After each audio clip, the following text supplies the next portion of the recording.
বৃষ্টির মধ্যে বৃষ্টি শুরু হয়ে গেছে। যদিও এই মৌসুমে কয়রাতে ভালোই বৃষ্টি হচ্ছে, হয়তো বা এক দুদিন পরে আর বৃষ্টি হবে না। বৃষ্টি পড়ছে, বৃষ্টি হচ্ছে। আমরা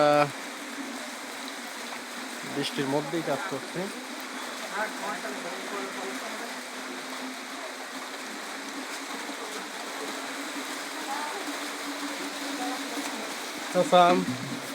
কেমন দেখলেন? পানি কেমন?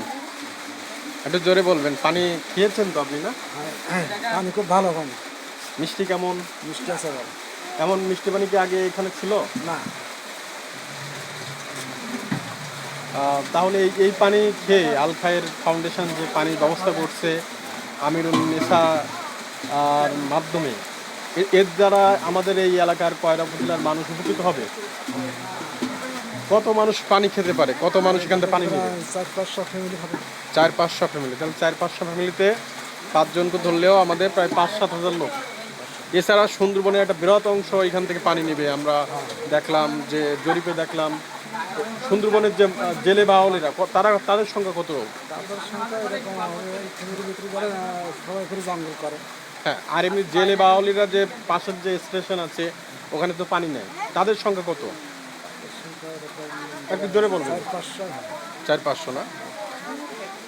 মানে 4-500 এটা কি নৌকা নাকি নৌকা বোট? জি জি, এইখান থেকে যে স্টেশন। জি।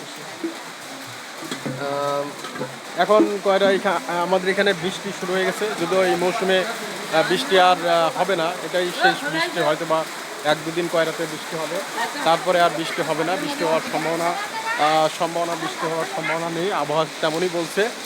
কয়রার মানুষ শুধুমাত্র বৃষ্টির দিকে প্রতীক্ষায় থাকে, এই বৃষ্টির সময় শুধুমাত্র পানিটা আমরা এই এলাকার মানুষ ধারণ করতে পারে, তারপরে কিন্তু আর পানি পাওয়া যায় না।